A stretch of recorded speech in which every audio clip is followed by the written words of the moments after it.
வணக்கம் அன்பு நேயர்களே. இந்த அற்புதமான நேரலைக்கு வரக்கூடிய அனைத்து நல்ல உள்ளங்களுக்கும் வணக்கங்கள் மற்றும் வாழ்த்துக்கள். தொடர்ந்து நம்ம பார்த்துட்டு இருக்கிற எல்லா பதிவுகளும் உங்கள் வாழ்வில் நல்லதை கொண்டு வந்து சேர்த்துட்ருக்குன்னா, அந்த நல்லதை எதிர்பார்க்குற நபராக நீங்கள் இருக்கீங்கன்றனால தான் இது எல்லாமே உங்ககிட்ட வந்து சேருது. நல்ல எதிர்காலம் கொண்டவர்களுக்கு, இறைவனுடைய அருள் இருப்பவர்களுக்கு சரியான தகவல்களும் சரியான செய்திகளும் சரியான நேரத்தில் வந்து சேர்ந்துடும். இதனால் அவர்கள் அடுத்த கட்டத்திற்கு சென்று விடுவார்கள். ஆகவே இந்த பதிவு கடகராசிக்காரர்களுக்கான ஒரு அற்புதமான பதிவுங்க ஐயா. இந்த சனிப்பெயர்ச்சி பலன்கள் பற்றி நம்ம பார்க்க போகிறோம். ஸ்கிப் பண்ணாமல் முழுமையாக பாருங்கள். பார்த்துட்டு உங்கள் நண்பர்கள் உறவினர்கள் எல்லோருக்குமே ஷேர் பண்ணுங்கள். எல்லோருமே வாழ்க்கையில் நல்லா இருக்கட்டும். எப்படி நாம் கொடுத்த ஒவ்வொரு பதிவுகளும் பார்த்தவர்கள் மனதில் நல்ல அதிர்வலைகளை உருவாக்கி இன்றைக்கி நல்லதை நோக்கி நடைபோட வச்சோ, அதே போல தான் நம்ம நம்பிக்கையோடு கொடுத்த மூலிகை சாம்பிராணி இன்றைக்கி வாங்கியவர்கள் அனைவரது வீடுகளிலும் மாற்றங்கள், தொழில் செய்யக்கூடிய இடங்களில் முன்னேற்றங்கள். ஐயா, இது உங்களை வந்து அடைவதை அந்த எண்ணங்களும் சிந்தனைகளும் இதுதான் வந்து இதற்கு காரணமாக அமையுது. ஏன்னா நீங்கள் நல்லதை எப்படியாவது அடைஞ்சிடணும்னு நினைக்கிறீங்க, அதற்கான வழிகளை தேடுறீங்க. அப்போ இது போன்ற நல்ல ஆன்மீக பொருட்கள் உங்கள் கண்ணில் படும் பொழுது அதை வாங்குவதற்கான எண்ணங்கள் உங்களிடம் தோன்றுகிறது. இதுவரை வாங்கியவர்கள் திரும்ப திரும்ப வாங்கிட்டு இருக்கிறது உண்மையிலுமே நல்ல ஒரு முன்னேற்றத்தை காட்டுதுன்னு நான் நினைக்கிறேன். அவை இப்போ புதுசாக ஆர்டர் பண்ணணும்னு நினைக்கிறவங்க எல்லாருமே 9345397967 இந்த நம்பருக்கு மெசேஜ் பண்ணி உங்களுடைய ஆர்டர் வந்து நீங்கள் கன்ஃபார்ம் பண்ணிக்கோங்க. சரிங்களா? சரி, இப்போது கடகராசிக்காரர்களுக்கான இந்த மார்ச் 6ஆம் தேதி வாக்கிய பஞ்சாங்கத்தின்படி நடக்கக்கூடிய சனிப்பெயர்ச்சிக்கான பலன்கள் என்னன்றதை பார்ப்போம். முதல்ல வந்து இந்த கடகராசிக்காரர்கள் ஏற்கனவே கடந்த சில வருடங்களால் சனி பகவானுடைய தாக்கத்தில் கடகராசிக்காரர்கள் பட்ட கஷ்டங்கள் வந்து நம்ம ஏற்கனவே பல பதிவுகள்லேயும் சொல்லிட்டோம். அடுத்த கட்டம் முன்னேற்றமே இல்லை, வருமானமும் அடுத்த கட்டம் முன்னேறி போக முடியாமல் கிடைக்கிற காசு இந்த பக்கம் வந்ததும் தெரியல, இந்த பக்கம் போகிறதும் தெரியல, செலவு ரெடியாக இருக்குது.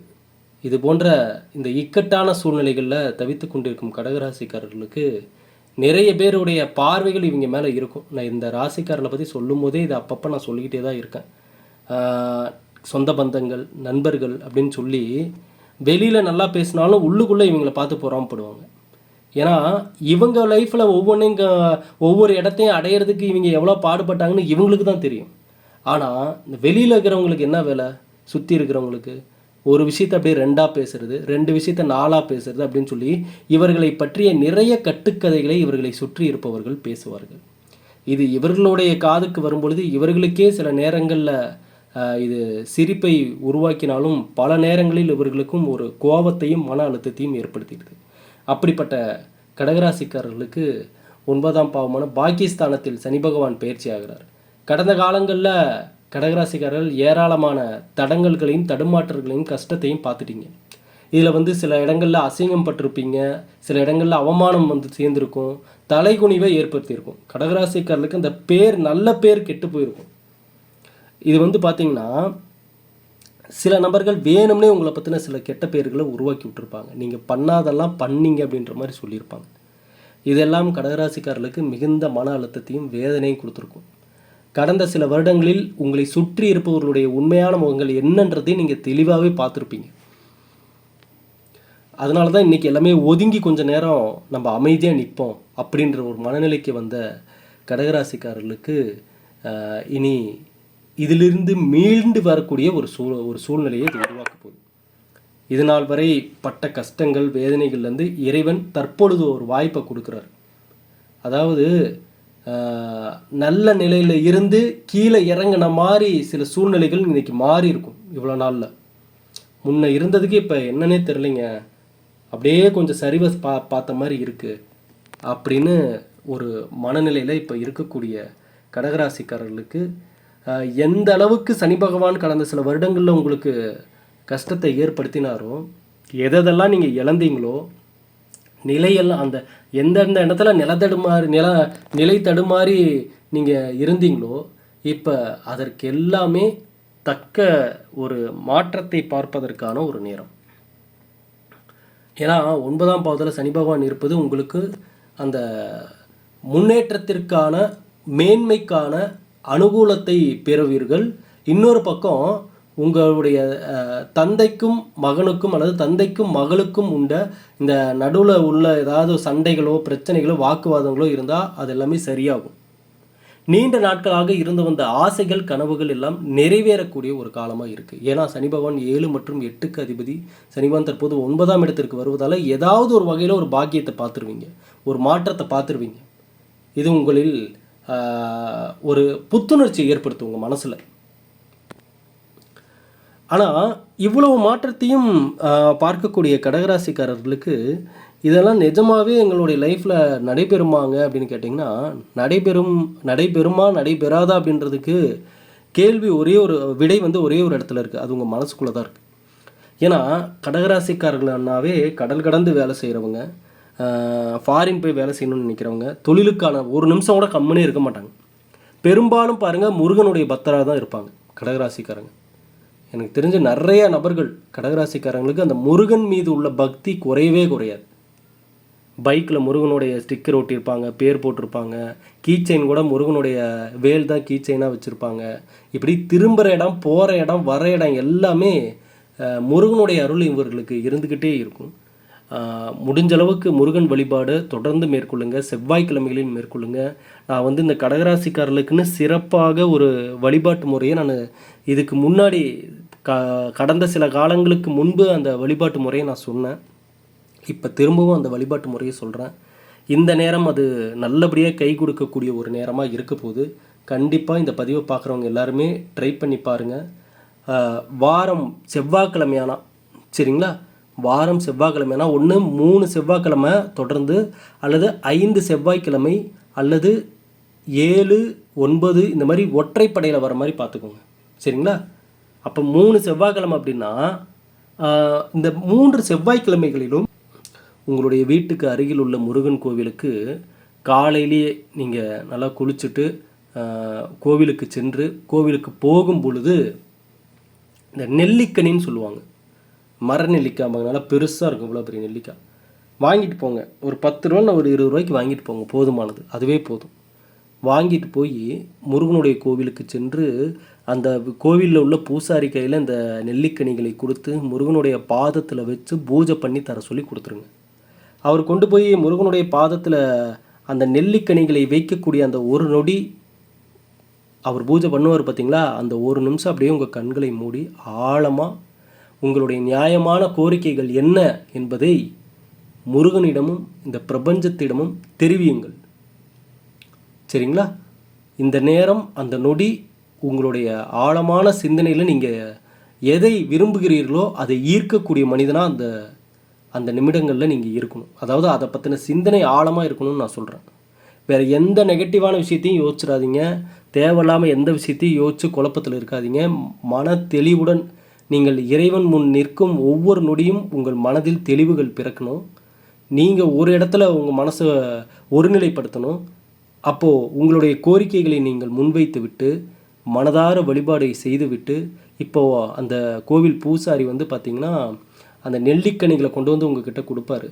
அப்போது அதை மனதார வாங்கிக்கிட்டு அந்த நெல்லிக்கனிகளில் ஒரே ஒரு நெல்லிக்காய் மட்டும், முதல் நெல்லிக்காவை நீங்கள் தான் எடுத்துக்கணும். முதல் நெல்லிக்காவை நீங்கள் எடுத்துக்கிட்டு மற்ற நெல்லிக்கனிகளை கோவிலுக்கு வந்த பக்தர்களுக்கு பிரசாதமாக கொடுத்துருங்க சரிங்களா. இப்போ நீங்கள் எடுத்த நெல்லிக்காவை வீட்டுக்கு கொண்டு போய் பூஜை அறையில் வச்சுருந்து ஒரு 1 hour கழித்து எடுத்து வீட்டில் உள்ளவர்கள் அனைவரும் பங்கிட்டு பிரசாதமாக உண்ண வேண்டும். இப்போ இதை தொடர்ந்து நீங்கள் 3 வாரம்னா 5 வாரம்னா 7 வாரம் இப்படி பண்ணும்போது என்ன ஆகுது அப்படின்னு சொல்லி பார்த்தீங்கன்னா, இந்த நல்ல மாற்றங்கள் உங்களிடம் நல்ல செய்திகளாக வந்து சேர்றதை பார்ப்பீங்க. நீங்கள் எதிர்பார்த்த சில நல்ல விஷயங்கள் நடப்பதற்கான வாய்ப்புகளை கடவுள் கண்ணு முன்னாடி கொண்டு வந்து வைப்பார். அப்போ அதை நீங்கள் சரியாக பயன்படுத்திக்கூடிய ஒரு நபராக நீங்கள் மாறணும். என்றைக்குமே இறைவனுடைய அருளாகட்டும், உங்கள் நல்ல நேரமாகட்டும், அதிர்ஷ்டமாகட்டும், எதுவுமே வாய்ப்பாக தான் உங்கள் முன்னாடி வந்து நிற்கும். அதை அந்த மனிதன் தேர்ந்தெடுத்து எடுக்கிறானா அல்லது கடந்து உதாசீனப்படுத்திட்டு போகிறானான்றதை பொறுத்து தான் அந்த நல்ல நேரம் அவனுக்கு கைகூடி வர்றதும் வராமல் போகிறதும். அதனால தான் இங்கே நிறைய பேர் அவங்க ஜாதகப்படி நல்ல நேரமே இருந்தாலும் எந்த நல்லதும் நடக்கலிங்களே அப்படின்னு சொல்லி புலம்புறவங்க இங்கே நிறைய பேர் இருக்காங்க. இதை இந்த நேரத்தில் கடகராசிக்காரங்க கண்டிப்பாக தெரிஞ்சுக்கணும் சரிங்களா.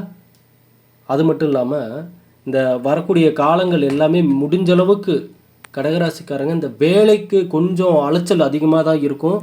ஒரு விஷயத்த ஒரு முறைக்கு இருமுறை நீங்கள் முயற்சித்து தான் அந்த அந்த விஷயத்தில் வெற்றி பார்க்குற மாதிரி இருக்கும். அதனால் அந்த அலைச்சலை மட்டும் கொஞ்சம் பார்க்காதீங்க. சரிங்களா? 3, 6, 13 இந்த இடத்தையெல்லாம் இந்த அற்புதமான யோகம் சனி பகவான் பார்ப்பது தைரியம், நம்பிக்கை அதிகரிக்கக்கூடிய ஒரு நேரம். நீங்கள் இந்த காலகட்டம் உங்களை பற்றி மற்றவர்களிடமிருந்து வரக்கூடிய எந்த விதமான கருத்துக்களுக்குமே உங்கள் மனதில் இடம் தரக்கூடாது கடகராசிக்கார நண்பர்களே. இப்போ உங்கள் ஃபோக்கஸ் எல்லாமே உங்களுடைய முன்னேற்றத்திற்கான வேலைக்கான வறுமை. ஏன்னா நிறைய பேருக்கு வேலை கூட போயிருந்தேன். நான் கடகராசிக்காரர்களுக்கு சமீபத்தில் ஜாதகம் பார்க்குறப்பெல்லாம் நிறைய நபர்கள் அவர்களுடைய வேலை இழந்து இருக்கிறது தெரிய வந்துச்சு. என்னப்பா இவங்க வேலைக்கான நபர்களே வேலையில் இல்லைன்னா என்ன சொல்கிறது அப்படின்ற ஒரு நிலைமையில் இருக்காங்க. சொந்தக்காரங்களாம் அந்தளவுக்கு மேக்சிமம் இந்த கடகராசிக்காரங்களுக்கு சொந்தக்காரங்க அந்தளவுக்கு ஃபேவரபுளாகவே இருக்க மாட்டாங்க. இவங்களை பற்றி பொறாமப்பட்டு நிறைய தேவையில்லாமல் பேசுகிறவங்க தான் இவங்களை சுற்றி. அதனால தான் பாருங்கள், பெரும்பாலும் கடகராசிக்காரங்க எல்லாமே தூரமாக தான் இருப்பாங்க. சொந்தக்காரங்க தள்ளி தான் ஓரமாக இருப்பாங்க. ஏதோ ஒரு ஃபங்க்ஷனு ஏதாவது நல்லது கெட்டதுனா தான் எங்கேயாவது ஒரு இடத்துல பார்ப்பாங்களே ஒழிய, மற்றபடி அவங்க உண்டு அவங்க வேலை உண்டுன்னே தான் இருப்பாங்க. அதே போல் இந்த நேரத்தில் கவனிக்க வேண்டிய இன்னொரு விஷயம் என்னென்னா, கடனை கட்டி முடிப்பதற்கான ஒரு சூழ்நிலை உருவாகும். இந்த நேரம் கண்டிப்பாக கடன் நம்ம கட்டி முடிச்சிடணும்ப்பா அப்படின்ற ஒரு எண்ணம் உங்களுக்கு அதிகமாக உதிக்க ஆரம்பிக்கும். அதற்கான முயற்சிகளை எடுக்க ஆரம்பிப்பீங்க. ஏன்னா லாபஸ்தானத்தை சனி பகவான் பார்க்குறாரு. அப்போ இந்த கடனை எல்லாம் ஒழிச்சு கட்டிட்டு தொழிலில் ஏதாவது நம்ம இன்வெஸ்ட்மெண்ட் பண்ணணும், வேலையில் ஏதாவது ஒரு முன்னேற்றத்தை பார்க்கணும் அப்படின்ற அந்த எண்ணம் அதிகரிக்கும். அப்போ பாருங்கள், இப்போ சமீபமாக இனி வரக்கூடிய காலத்தில் இதுக்கு முன்னாடி கடகராசிக்காரங்க பார்த்திங்கன்னா சோகமாக இருந்தவங்களாம் கூட இனி வரக்கூடிய காலகட்டத்தில் இந்த மோட்டிவேஷனான விஷயங்களை தேடுவாங்க, உற்சாகத்தை கொடுக்கக்கூடிய விஷயங்களை தேடுவாங்க. ஒரு பாட்டு கேட்டால் கூட அது உற்சாகத்தை கொடுக்கக்கூடிய பாட்டை தான் கேட்பாங்க. அப்படி வரக்கூடிய நாட்களில் மாற்றங்கள் ஏற்படும். ஏன்னா அந்த சூழ்நிலைக்கு நீங்கள் தள்ளப்படுவீங்க, அதை செஞ்சே ஆகணுன்ற நிலைமைக்கு வருவீங்க. அதனால் ஒரு 80% நல்ல ஒரு மாற்றத்தை பார்ப்பதற்கான ஒரு காலகட்டமாக இருக்க போகுது. இதை சரியாக பயன்படுத்தி கொள்ளுங்கள் கடகராசிக்கார நண்பர்களே. நான் சொன்ன மாதிரி அந்த முருகன் வழிபாட்டை தவறாமல் மேற்கொள்ளுங்கள். ஒருவேளை ஏன்னா இப்போ இதில் சில பேருக்கு அந்த சந்தேகங்கள் இருக்கும். ஐயா நாங்கள் பெண்கள் நாங்கள் தொடர்ந்து 3 வாரம் செவ்வாய்க்கிழமையில் போகிறோம், நடுவில் எங்களால் போக முடியாத பெண்கள் சார்ந்த ப்ராப்ளம் ஏதாவது இருந்தால் நாங்கள் எப்படி அதை கண்டினியூ பண்ணுறது அப்படின்னா ஒன்றும் தப்பே இல்லை. நீங்கள் 2 வாரம் போகிறீங்க, அதுக்கப்புறம் உங்களால் போக முடியல அப்படின்னாலும் நீங்கள் திரும்ப உங்கள் பெண்களுக்கான விஷயங்கள்லாம் முடிஞ்சதுக்கப்புறம் நீங்கள் திரும்ப கோவிலுக்கு போகிறப்ப அது 3வது வாரமாக நீங்கள் கணக்கு எடுத்துக்கலாம். ஒன்றும் தவறு இல்லை. சரிங்களா? ஆகவே இந்த பதிவை உங்கள் நண்பர்கள் உங்களுக்கு தெரிஞ்சவங்க எல்லோருக்குமே ஷேர் பண்ணுங்கள். எல்லோருமே வாழ்க்கையில் நல்லா இருக்கட்டும். எப்போதும் நம்ம சேனலோட இணைந்திருங்க. நீங்கள் எந்த மனநிலையில் நம்ம பதிவில் பார்க்க வந்தாலும் ஒவ்வொரு பதிவுகளும் உங்களுக்கு நல்லதை கொடுப்பதற்கான ஒரு பிள்ளையார் சொல்லியாக தான் இருக்கும். இங்கே கடவுள் ஒவ்வொருத்தருமே அந்த வாழ்க்கையில் அவர் முதல்ல நம்மளை வாழ வச்சு பார்ப்பார். என்ன பண்ணுறோம், என்ன செய்கிறோம். ஏன்னா நீங்கள் எல்லாமே பெரும்பாலும் பாருங்கள், நல்ல நிலைமையில் வாழ்ந்துட்டு இருந்த குடும்பங்கள், நல்லா இருந்த ஓஹோன்னு இருந்த குடும்பங்கள் எல்லாமே ஒரு காலகட்டத்துக்கு மேலே ஒரு தடுமாறுற சூழ்நிலைக்கு போயிட்டு சாப்பாட்டு கூட கஷ்டப்படுற நிலைமைக்கு போயிடுறாங்க. அப்படின்றப்ப அவர்கள் இதில் ஏன் இப்படி நடக்குது அப்படின்னா இதற்கு பலதரப்பட்ட காரணங்கள் இருக்குது. இதில் ஒரு சில நபர்கள் அவர்களே அலட்சியத்தால் தேவையில்லாத நிறையா விஷயங்களை பண்ணி அதனால் இந்த மாதிரி வீழ்ச்சியை கண்டவர்களும் இருக்காங்க. இன்னும் சில பேருக்கு நிறைய பேர் அவர்களை சுற்றி பொறாமப்படக்கூடிய நபர்கள்லாம் இருந்து அவருடைய கண் பார்வைகள்லாம் அதிகமாக விழுந்து இவர்களே செய்யக்கூடிய ஒவ்வொரு விஷயத்தையும் தடுமாறுற மாதிரி ஆகி கடைசியாக வீழ்ச்சியை பார்த்தவங்களும் இருக்காங்க. இப்படி பலதரப்பட்ட காரணங்கள் இருக்குது. எத்தனை காரணங்கள் இருந்தாலும் சரி, ஒரு மனிதனாக நம்ம எதிர்பார்ப்பது இந்த எந்த காரணமும் என் லைஃப்குள்ளே வரக்கூடாது, நான் நல்ல நிலைமையிலே தான் இருக்கணும் அப்படின்னா கண்டிப்பாக இங்கே இந்த உலகத்தில் தற்போதைய சூழ்நிலையில் எப்படி வாழணுன்றதை புரிஞ்சுக்கிட்டு தான் வாழ்ந்தாகணும். எங்கே பேசணுமோ அங்கே பேசணும், எங்கே அமைதி காக்க வேண்டுமோ அங்கே அமைதி காக்க வேண்டும், எங்கே போய் நிற்கணுமோ யார் முன்னாடி நிற்கணுமோ அவங்க முன்னாடி நிற்கணும். சில பேர் பார்வையில் கூட நம்ம படக்கூடாது. இதை எல்லாமே நம்ம ஃபாலோ பண்ணி தான் ஆகணும்.